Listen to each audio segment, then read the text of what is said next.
गुजरात में नवरात्रि में 9 दिन माता रानी की उपासना के साथ गरबे की धूम देखने को मिलेगी। गुजरात में गरबा के आयोजन के लिए आयोजकों को इन 12 नियमों का पालन करना होगा। जाने क्या है दिशा निर्देश।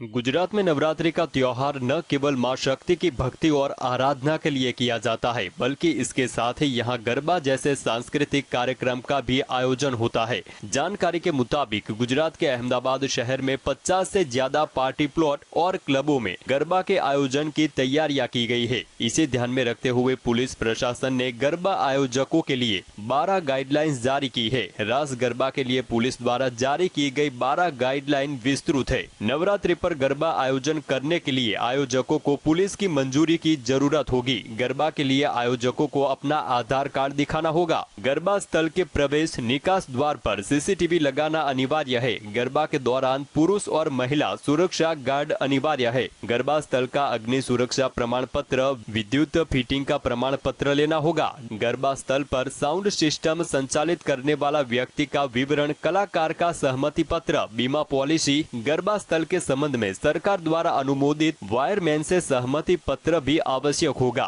गरबा स्थल पर पार्किंग संबंधित सभी मामलों के दस्तावेज उपलब्ध कराने होंगे। गरबा आयोजन के लिए पुलिस द्वारा जारी एसओपी का पालन करना बेहद जरूरी है। गरबा स्थल पर जनरेटर आदि व्यवस्था के संबंधित जानकारी देना भी अनिवार्य होगा। Bureau report, GSTV। पूजा में मां दुर्गा की मूर्ति बनाने के लिए वैश्याओं के आंगन की मिट्टी का इस्तेमाल किया जाता है। इसके बिना मूर्ति पूर्ण नहीं मानी जाती है। आखिर इसका क्या कारण है, आइए जानते हैं अंदर की बात। दुर्गा पूजा शुरू होने के कई महीने पहले से ही मूर्ति का निर्माण कार्य शुरू हो जाता है। देश भर में कई पूजा पंडाल बनाए जाते हैं और यहाँ माँ दुर्गा की भव्य प्रतिमा स्थापित की जाती है। लेकिन आपको जानकर हैरानी होगी कि माँ दुर्गा की प्रतिमा या मूर्ति के निर्माण के लिए वैश्याओं की आंगन की मिट्टी का इस्तेमाल किया जाता है। एक पौराणिक कथा के अनुसार एक बार कुछ वैश्या गंगा स्नान के लिए जा रही थी। तभी उन्होंने घाट पर एक कुष्ठ रोगी को बैठे हुए देखा। वह रोगी लोगों से गंगा स्नान करवाने के लिए कह रहा था, लेकिन आते जाते लोगों में किसी ने भी उसकी गुहार नहीं सुनी। इसके बाद वैश्याओं ने उस रोगी को गंगा स्नान करवाया। वह कुष्ठ रोगी और कोई नहीं बल्कि भगवान शिव थे। शिव जी वैश्याओं से प्रसन्न हुए और उन्हें वरदान मांगने को कहा। तब वैश्याओं ने कहा कि हमारे आंगन की मिट्टी के बिना दुर्गा प्रतिमा ना बन पाए। शिव जी ने वैश्याओं को यही वरदान दिया और तब से लेकर अब तक यह परंपरा चली आ रही है। एक अन्य मान्यता यह भी है कि जब कोई व्यक्ति वैश्यालय जाते हैं तब वह अपने पुण्य कर्म और पवित्रता को उसके द्वार पर ही छोड़कर भीतर जाता है। इसलिए उनके आंगन की मिट्टी को पवित्र माना जाता है। यही कारण है कि माँ दुर्गा की मूर्ति बनाने के लिए वैश्याओं के आंगन की मिट्टी लाई जाती है। Bureau report, GSTV। में केंद्रीय मंत्री गिरिराज सिंह और पाटलिपुत्र सांसद रामकृपाल यादव ने राज्यपाल को ज्ञापन सौंपा। केंद्रीय मंत्री गिरिराज सिंह CM नीतीश कुमार के खिलाफ जमकर बरसे। हिंदू मुस्लिम मत विभाजन को लेकर गिरिराज सिंह ने विपक्ष पर क्या साधा जमकर निशाना। केंद्रीय मंत्री गिरिराज सिंह और पाटलिपुत्र सांसद रामकृष्ण पाल यादव राज्यपाल विश्वनाथ आर्लेकर से मिले। इन दौरान उन्होंने बिहार सरकार की हिंदू विरोधी नीति के खिलाफ ज्ञापन सौंपा। राजभवन से निकलने के बाद केंद्रीय मंत्री गिरिराज सिंह ने नीतीश सरकार और कांग्रेस पर जमकर हमला बोला। उन्होंने कहा कि मुस्लिम का वोट लो और हिंदू को जात में बांटो, यही नीतीश सरकार कर रही है। ये तुगलकी फरमान जारी होता है। ये मुख्यमंत्री मुस्लिम प्रस्त राजनीति करते हैं। अभी इन्होंने दशहरे में शिक्षकों को आवासीय प्रशिक्षण का लगा दिया नवरात्र में। अब ये शुक्रवार को तो छुट्टी देंगे नमाज पढ़ने के लिए, जुम्मा का आएगा उसमें छुट्टी देंगे, मोहम्मद साहब का आएगा छुट्टी देंगे। तो ये हिंदुओं पे पढ़ार है। दूसरी बात, आज पूरे बिहार में लव जिहाद चल रहा है। केंद्रीय मंत्री गिरिराज सिंह ने कहा, हम लोग राज्यपाल से मिले और उनको ज्ञापन सौंपकर कहा कि बिहार में जिस तरह से हिंदुओं के साथ भेदभाव किया जा रहा है और मंदिरों को तोड़ा जा रहा है, ये सही नहीं हो रहा। बेगूसराय में शिव मंदिर को तोड़ा गया, मामले में कई हिंदुओं को जेल में भेज दिया गया। बिहार सरकार की ओर से तुगलकी फरमान को जारी किया जा रहा है। केंद्रीय मंत्री गिरिराज सिंह ने कहा, PFI पर भले ही बैन लग गया है, लेकिन बिहार के सभी जिलों में PFI पूरी तरह से सक्रिय है और अपना काम कर रही है। बिहार में नीतीश कुमार की सरकार तुगलकी सरकार बन गई है। इनकी मंशा है कि मुस्लिमों का वोट लो और हिंदुओं को जात में बांटो, जिससे हमारी सत्ता सुरक्षित रहे। Bureau report. बस्तर संभाग की 12 सीटें पर 7 नवंबर को वोट डाले जाएंगे। मतदान प्रभावित न हो, इसको लेकर प्रशासन ने कमर कस ली है। चेकिंग के दौरान 4 पहिया वाहन से 11 लाख कैश जब्त हुई। क्या हुआ चौंकाने वाला खुलासा? छत्तीसगढ़ के बस्तर संभाग की 12 विधानसभा सीटों पर 7 नवंबर को पहले फेज के लिए वोटिंग होगी, जिसको लेकर निर्वाचन आयोग ने तैयारियां शुरू कर दी है। संभाग के सभी 7 जिलों में आचार संहिता का पालन कराने के लिए प्रशासन मुस्तैद नजर आ रहा है। सभी जिलों के SP और कलेक्टर रात्रि गश्त पर भी निकलते हैं। पुलिस के साथ बड़ी संख्या में CRPF के जवान भी इन चेक पोस्ट पर तैनात है, जो यहाँ से गुजरने वाले सभी वाहनों की जाँच कर रहे हैं। चेक पोस्ट में वाहन की चेकिंग के दौरान नगरनार पुलिस ने 4 वाहन से 11 लाख रुपए नगद जब्त किया है। इस रकम से संबंधित कोई दस्तावेज नहीं होने से पुलिस ने रकम को जब्त करने की कार्यवाही की है। इधर चुनाव को देखते हुए जिले के सीमावर्ती इलाकों में चेक पोस्ट बनाए जाने के बाद छत्तीसगढ़ उड़ीसा बॉर्डर में लगातार नगरनार थाने की पुलिस को सफलता मिल रही है। पुलिस ने बीते 1 महीने में अब तक 31 लाख रुपए नगद जांच के दौरान जब्त किए हैं। जब्त की गई रकम को लेकर आरोपियों ने कोई दस्तावेज पेश नहीं किए थे। Bureau report GS। बिहार में हाजीपुर से 2024 में लड़ी चिराग पासवान की माता, तो जमुई में पशुपति पारस कर देंगे ये खेल। पशुपति कुमार पारस अपने संसदीय क्षेत्र हाजीपुर पहुंचे थे। सर्किट हाउस में मीडिया से बातचीत के दौरान उन्होंने क्या दिया बड़ा बयान। जमुई सांसद चिराग पासवान और उनके चाचा सह केंद्रीय मंत्री पशुपति कुमार पारस के बीच हाजीपुर लोकसभा सीट को लेकर तनातनी जारी है। हाल ही में जमुई में चिराग पासवान ने मीडिया को बयान देते हुए कहा था कि हाजीपुर सीट से 2024 के चुनाव में अगर उनकी मां लड़ती है तो राह आसान हो जाएगी। पशुपति कुमार पारस अपने संसदीय क्षेत्र हाजीपुर पहुंचे थे। सर्किट हाउस में मीडिया से बातचीत के दौरान उन्होंने बड़ा बयान दिया।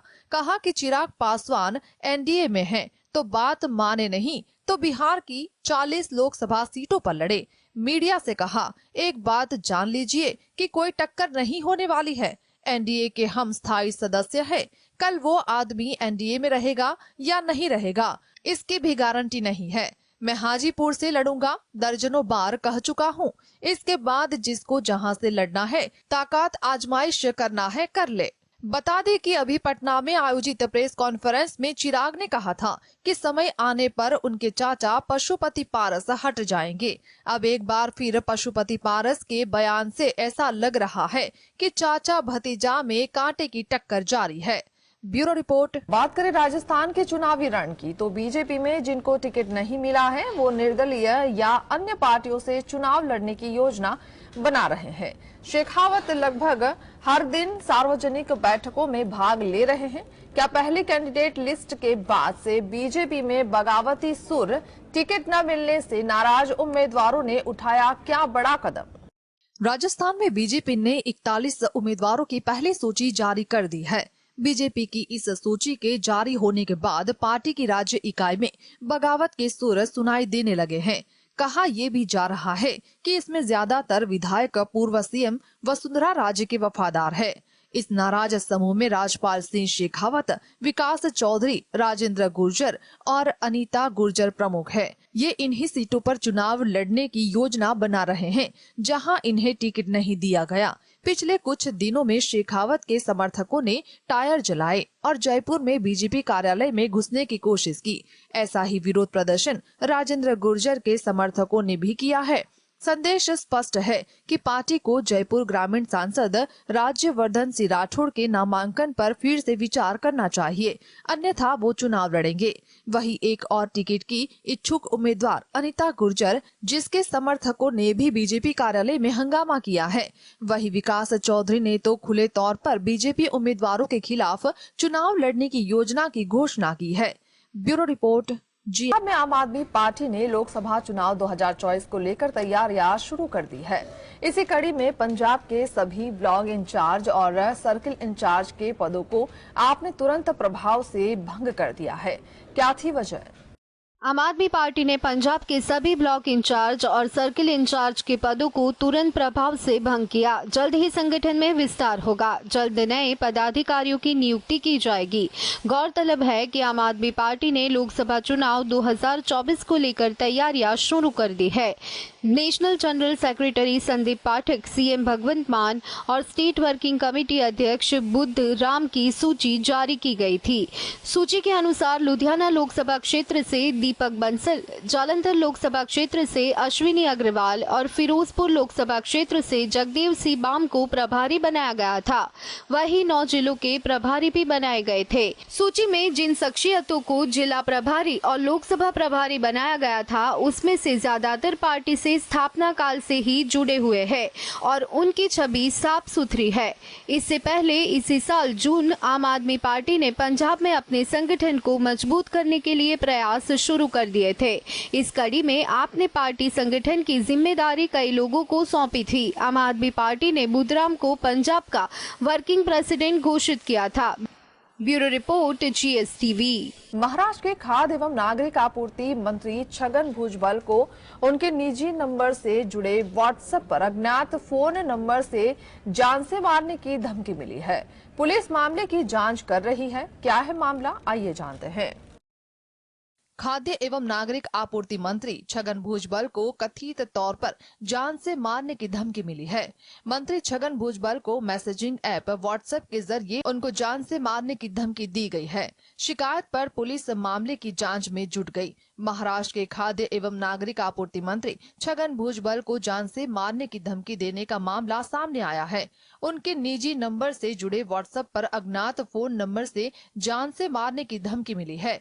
बताया गया उन्हें ये धमकी उस वक्त मिली जब वे अपने घर नासिक में थे। उन्हें धमकी मिली, आप बहुत दिनों तक जिंदा नहीं रहोगे, जब तक हम आपको खत्म नहीं कर देंगे तब तक चैन से नहीं बैठेंगे। बेहतर होगा कि आप सावधान रहें, हम आपको देख लेंगे। इससे पहले जुलाई 2023 में जान से मारने की धमकी मिली थी।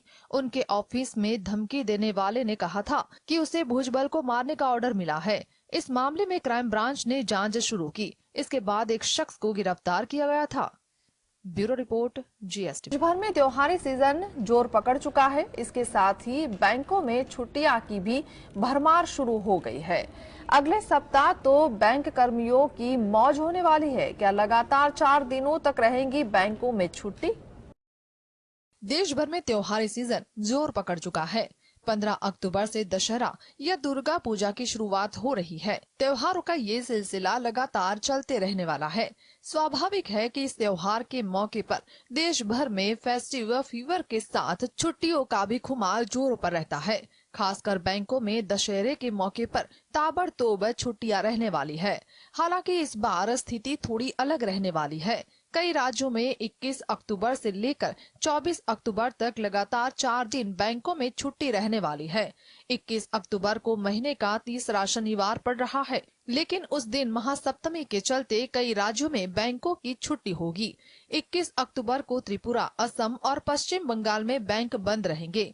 उसके बाद 22 अक्टूबर को रविवार है तो पूरे देश में बैंक बंद रहेंगे। 23 अक्टूबर सोमवार को दशहरा या विजयादशमी के मौके पर त्रिपुरा, असम और पश्चिम बंगाल में बैंकों का कामकाज बंद रहेगा।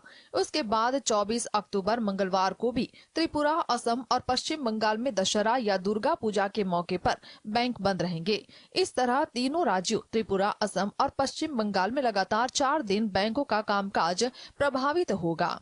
Bureau report. 2 साल पहले इसरो ने 300 मीटर दूर तक इस टेक्नोलॉजी द्वारा डेटा सुरक्षित भेजने में सफलता पाई थी और अब IIT दिल्ली में 380 किलोमीटर का विश्व रिकॉर्ड बना दिया है।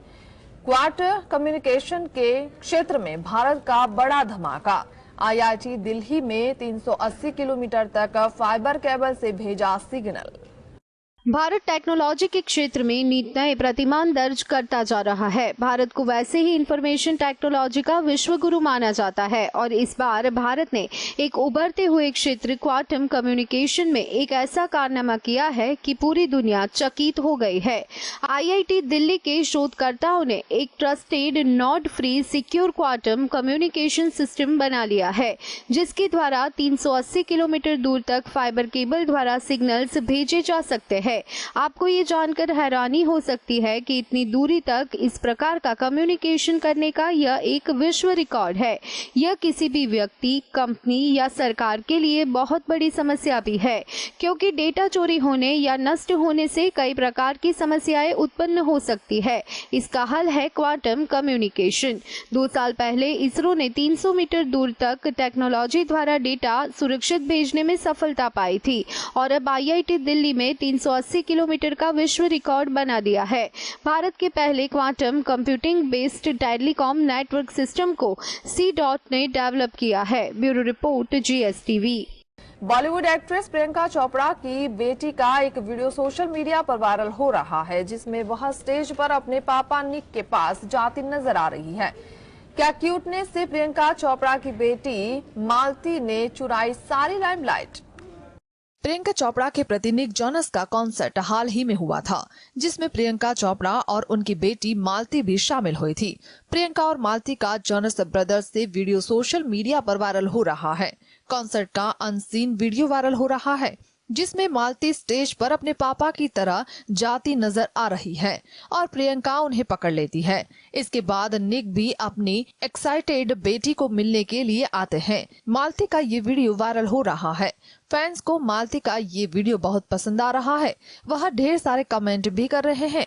वर्क फ्रंट की बात करें तो प्रियंका चोपड़ा आखिरी बार सीरीज सिटाडेम में नजर आई थी। उनकी एक सीरीज का इंडियन वर्जन भी आ रहा है, जिसमें वरुण धवन और सामंथा रुथ प्रभु नजर आए थे। प्रियंका आखिरी बार बॉलीवुड की film the sky is pink में नजर आई थी। इसके बाद से वह किसी भी बॉलीवुड फिल्म में नजर नहीं आई। Bureau report GSTV।